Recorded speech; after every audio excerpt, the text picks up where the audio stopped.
Pozdravujem všetkých kemperov, tentokrát z Chorvátska. Nachádzame sa v kempe v Meduline a konkrétne sa jedná o kemp Arena Grand Camping Kažela.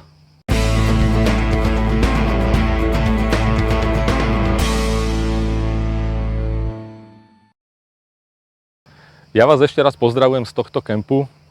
Tento kemp sa nachádza v Meduline v Chorvátsku, teda jedná sa o Istriu. Poďme si povedať o veľkosti tohto kempu niečo. Je to kemp, ktorý má asi 2000 parciel, takže je to taký prvý obrovský kemp, ktorý som navštívil. Čiže zmestí sa tu obrovské kvantum ľudí a karavánov, kemperov, so stanmi, s autami, s čímkoľvek. Tento kemp by som tak pomyselne rozdelil na také 3 časti, čo sa týka tej rozlohy. Tá prvá časť by som povedal, že je taká staršia, ale zase na druhej strane je komplet pod stromami, či už borovice alebo také listnaté stromy. A tým, že táto prvá časť je ako keby najstaršia, tak tomu svedčia aj adekvátne sociálky, teda to zázemie, teda vecka, sprchy a tieto veci, umývarka a výlevka. Čiže tu trošku vidno teda ten zub času, že je to trošku staršie alebo staršieho dátumu, takže za mňa asi takýto pohľad na túto časť. Potom by som dal tú strednú časť. Tej strednej časti už samozrejme je novšia, lebo sa to budovalo teda od tej staršej po tú strednú. Tam už je aj detský bazén s veľkým takým oválnym bazénom, je tam tobogán a táto stredná časť má zase svoje zázemie a to zázemie je už o mnoho modernejšie ako v tej staršej časti. A v podstate, keď idete úplne dozadu do toho kempu, úplne nakoniec, ten kemp je fakt, že rozlahlý. Ja neviem, cesta na bicykli cez celý kemp mi trvala nejakých možno, že 5 minút. Tak tie zadné parcely sú úplne najmodernejšie, aj tie sociálky, aj to zázemie je úplne najnovšie. Takže asi tak, čo sa týka tej rozlohy a ako by som ja tento kemp videl, tak ako z môjho pohľadu z celku. Čo som sa ale dozvedel, tak vlastne od tejto starej časti, odkiaľ je aj toto video, tak v podstate budú to už renovovať tie sociálky, takže možno, že už o rok, o 2 to už nebude pravda a budú už aj tu tie sociálky modernejšie v tej staršej časti. Tá zadná časť, tá ultramoderná, tam sú už parcely také väčšie, je to oddelené živým plotom, ale čo má jednu obrovskú nevýhodu, tak proste nenájdete tam ani jeden strom. Čiže rátajte s tým, že budete v tej zadnej časti, síce budete mať moderné zázemie, ale budete na kompletku vystavení slnku. A fakt teraz tie teploty, ja som tu zažil 2 dní dozadu 35 stupňov Celzia, pocitovo 39. Akože dosť šialená vec v karavane na priamom slnku. Našťastie my máme karaván v tieni, my sme v tej starej časti, takže aj klíma stíhala a tieto veci boli úplne v poriadku. Poďme na vybavenosť. Tým, že je to obrovský kemp, tak už rátajte s tým, že je to také baby friendly zázemie, to znamená, že je tu kopec animácií pre deti, kopec programu, každý večer je nejaký program pre deti, cez deň sa animatorky hrajú s deťmi, takisto je rôzny program, ktorý nájdete vyvesený v areáli kempu. Takže čo sa týka detí, fakt, že tie sa tu vedia vyblazniť úplne do sytosti. Je tu množstvo reštaurácií, ja som ich narátal asi 3 alebo 4. Čo sa týka cien v reštauráciách, za mňa úplne normálne ceny. Jasné, že som neobehol všetky 4 reštaurácie, ale tá prvá pri tom bazéne som sa pozrel do ceníku, však sme tam aj boli na večeru.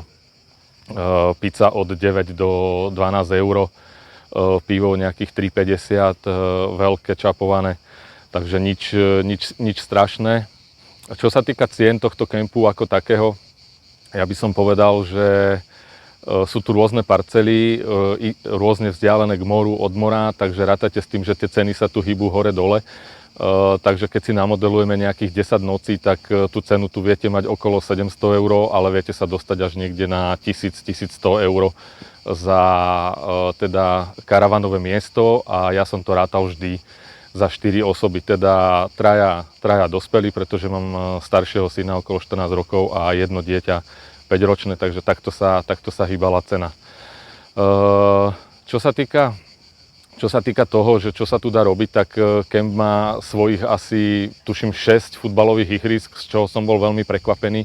Je tu umelá tráva, živá tráva, takže futbal sa tu dá hrať úplne do sytosti. Tým, že môj syn hráva futbal v súkromí, tak si to tu hneď ošahal a od 5. po obede normálne sú tréningy pre deti, proste vedel mať normálne futbalové tréningy a dokonca aj nejaký zápasík si zahrali a skrátka hrával skoro každý deň.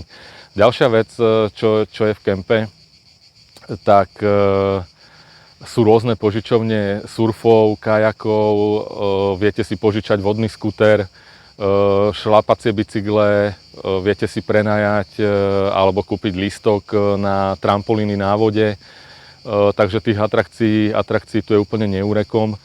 Takisto sú tu tenisové kurty, badmintonové kurty, stolnotenisové stoly, tie sú tuším také kamenné alebo betonové, takže ako fakt, že viete tu aj športovať aktívne. Čo sa týka tenisových kurtov, tak tu hodina stojí 10 €.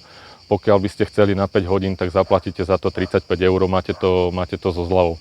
Bol som si aj párkrát zahrať tenis, v tomto horku, poviem na rovinu, po pol hodine som nevládal, komplet mokrý, úplne zo mňa tieklo. Takže je to celkom zábava akože v tomto teple.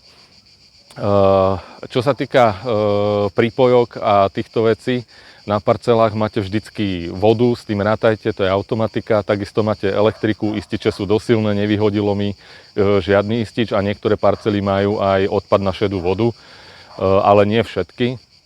Ja určite doporučujem, pokiaľ sem pôjdete s karavanom, tak dajte sa do tej starej časti, teda tie parcely okolo čísla 200-300, tie sú pod stromami, ale doporučujem vám, keď prídete do tohto kempu, napríklad on je teraz obsadený asi len na 50%, začína sa to už teraz plniť okolo toho 20. júla, nakoľko v Nemecku začali prázdniny, ale odporúčam, nechajte auto na recepcii, alebo za recepciou je také odstavné parkovisko, choďte si v kľude prejsť parcely, ktoré by sa vám páčili, a na základe toho všetky sú označené takými tabuľkami a na základe toho sa vráte na recepciu a povedzte, že chcete tú a tú parcelu a oni s tým nebudú mať problém. Pokiaľ si náslepo zarezervujete nejakú parcelu, tak rátajte s tým, že teda konkrétnu parcelu, že by ste chceli, tak rátajte s tým, že tam je poplatok navyše, lebo chcete konkrétnu parcelu, takže to nerobte.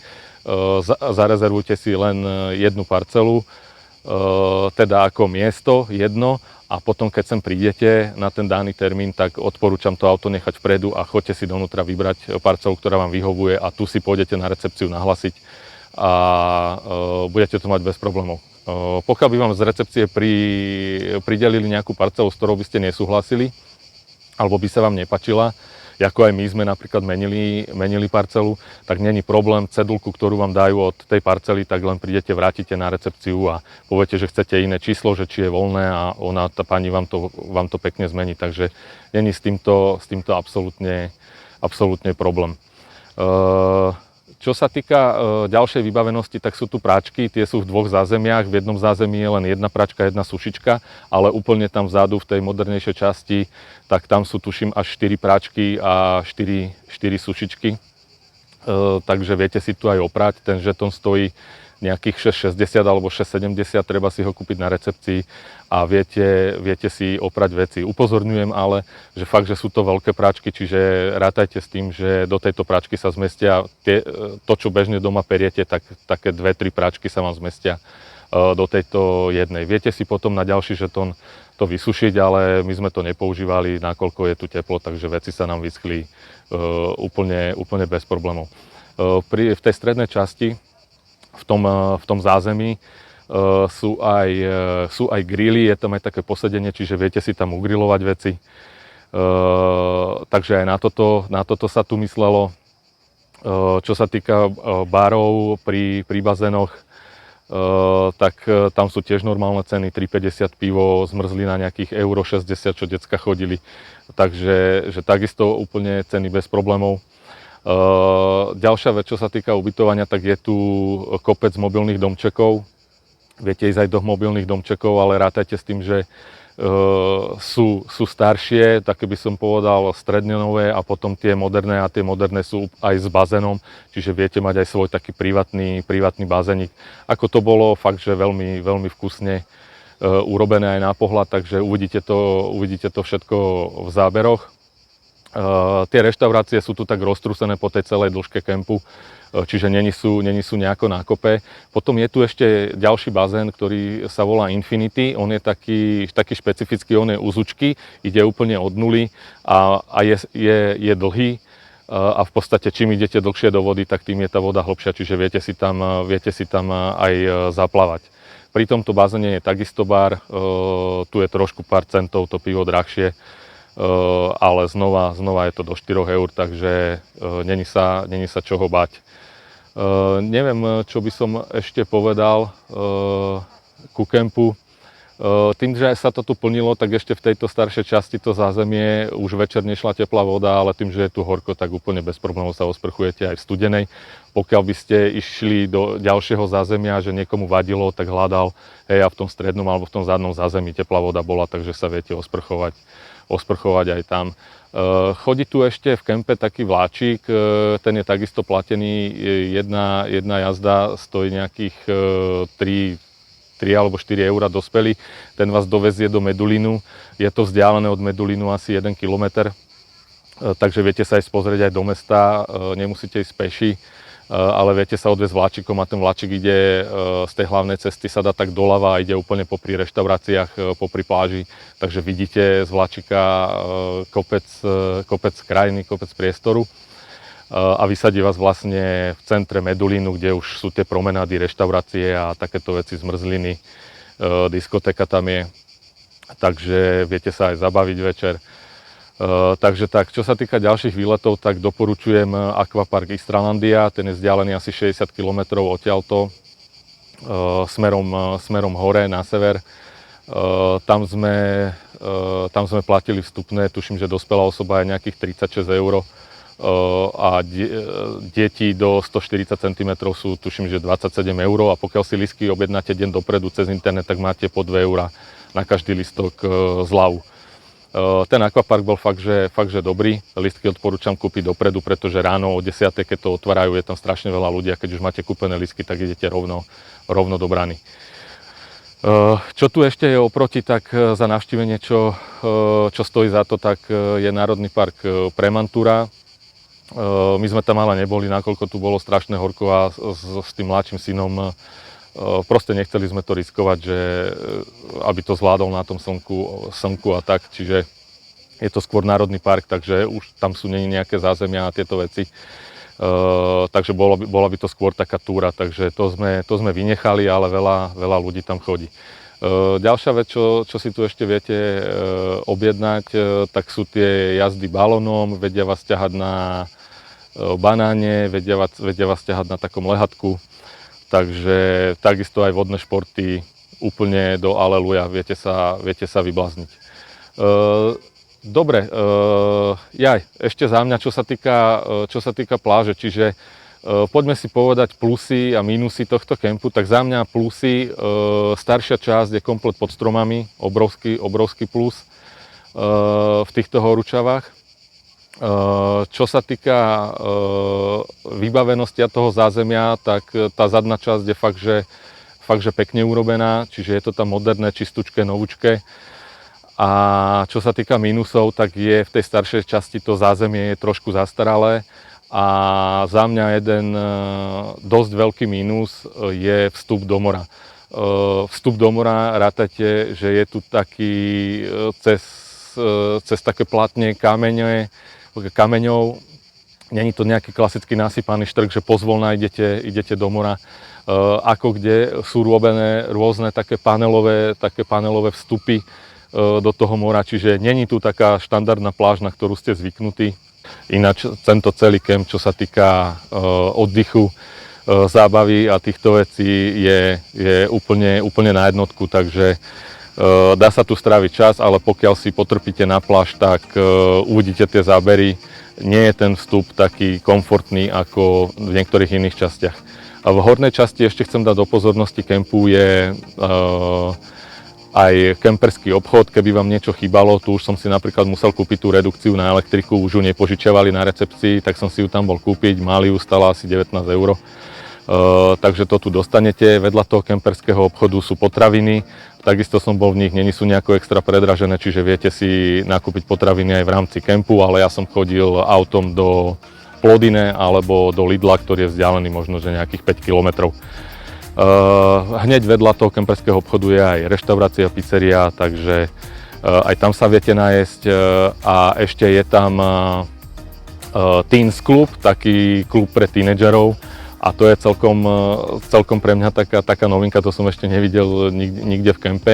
Majú tam vstup deti, tuším, že od 11 alebo 12 rokov. A je to taký klub, že sú tam rôzne hracie konzoly, PlayStationy, rôzne rady, kopec hier a viete tam ísť a skrátka nepustia tam mladšie deti ako 11 rokov a nepustia tam ani dospelých cez 18 rokov. Čiže ako dospelého vás odtiaľ vyhodia a sú tam proste len tí tínedžeri, sadnú si a vedia sa pohrať na konzolách rôzne hry a skrátka robia im tam animátori ďalší program. To je všetko, čo ma napadá z tohto kempu. Ja vás pozdravujem z tohto kempu. Želám vám ešte peknú sezónu tohto ročnú. Pobrazdite Európu a kľudne mi do komentárov napíšte nejaké tipy na podľa vás zaujímavé miesta, zaujímavé kempy, ktoré možno navštívim budúci rok. Týmto vás pozdravujem, prajem veľa šťastia a majte sa. Dovidenia.